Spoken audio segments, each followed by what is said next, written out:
Overseas in Europe, they're going troppo at the moment about all the tourists who are coming over. Of course, it's summer in Europe now and tourists are flocking there to soak up some of the warm weather. A mate of mine's just done 2 weeks in Morocco and then arrived in Spain the other day, and he's thoroughly enjoying that. Spoke to him I think it was last night at about 10 a.m. local time. It was already over 30 degrees. He was about to jump in the pool, which sounded quite pleasant as I was driving into work here in chilly Sydney, but they're angry. Would you believe it? You can see it on the screen here with all these tourists. They've been protesting in Spain, in Barcelona. They've been protesting over in Milan, in Venice, Lisbon, Naples, on and on it goes, because there are too many tourists, the locals say. They say they've been overrun by tourists and everything is now far too expensive. They can't afford coffee, apparently. They can't afford to go out to eat. They can't afford to buy an alcoholic drink because, of course, they're jacking up all the prices in the restaurants and the cafes to cater to the cashed-up tourists who've come in with all their money from the UK and Australia, etc. And I can kind of understand. By the way, they were shooting tourists with water pistols, which is actually quite funny. It is funny. I can kind of understand where they're coming from, because I get it if you're a local and all of a sudden you're essentially priced out of your own city because the city is now overrun with tourists who are awash with money. You would go, well, what the hell? This is my town. I've lived here my whole life. I should be able to afford to live here.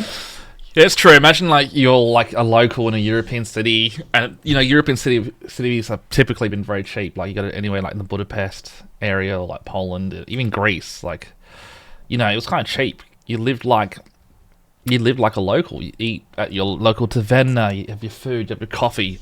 Then all of a sudden, in like the space of 10 years, because there's so much tourism, the businesses are like, wow, we can make a lot of money if we just put the prices up. So all the locals are missing out. And then all the tourists now are having to pay these jacked up prices, and now the locals can't even go to their own like, spots because the tourists have just overrun the city. It's very interesting, actually. And Barcelona had 26 million tourists last year. It's a city of 1.6 million people. So these are sizable numbers of people. But are they not biting the hand that feeds them to some degree? Because tourism is huge business for Europe. So you can say, look, it's become too expensive to live here and I don't like that. But if you took the tourists away, what underpins the economy, particularly at this time of year for these countries? They'd find themselves in recession, would they not? Exactly. And in those Mediterranean states where they were protesting, Spain, Portugal, Italy, tourism makes up to 20% of their GDP. 20%, millions and millions of jobs. If tourism was taken away, if those cashed up Aussies and Brits didn't get to go to Spain, then they would also suffer. So yes, things are more expensive, but you're also making more money. And tourism is also critical for Europe because they have barely any innovation. Their productivity is lagging. They're extremely overregulated. It's hard to do business in any... Look, I agree with Freya on those last few points about the economy lagging there, but the issue here is that European culture, like cafe culture, taverna, culture is all about having access to your city, your people, community, coming together, and it's not very expensive. It's like cheap to eat there. Like it's the beauty of these areas. So it does take away the magic for the locals, and it does take away the magic of the area. The economy shouldn't be relying on tourism, is what I'm trying to get at. It shouldn't be a tourist-based economy.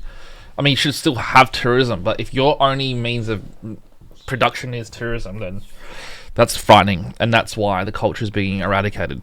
Any other sector other than tourism and agriculture in a lot of these Mediterranean countries. So if they don't have that, what else do they have? Do these protesters want to get out onto the farm? I doubt it. I've got a lot of sympathy for these guys. You mentioned the stats, right? So Barcelona, 1.6 million people living there, 26 million tourists a year. Santorini. I doubt it. I've got a lot... Sorry, Freya.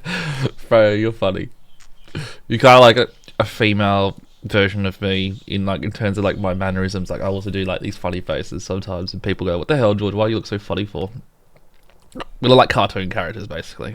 A lot of sympathy for these guys. You mentioned the stats, right? So Barcelona, 1.6 million people living there, 26 million tourists a year. Santorini, 15,000 people living there, 3.4 million tourists a year. Lisbon, 500,000 people living there, 6 million tourists a year. Compared to Sydney, 5.5 million people living here, 3.5 million tourists a year. So I can understand why they'd be upset. So they're trying to take some measures to counter this, right? So they're not anti-tourists.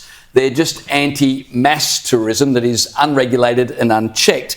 In Venice, they've introduced a tourism tax to try and, mitigate some of the lifestyle factors that are impacting. So when I went to Cuba, in 2016, 17, whatever it was, no, 2016, they actually had two different currencies. One was for tourism, and one was for locals, and that was actually a really good system because the businesses could still charge tourism prices and it only affect the tourists, where the locals could then also maintain their lifestyle because they have their local prices. So that could be a solution. Maybe they should look to Cuba, the communist country of Cuba, for some answers.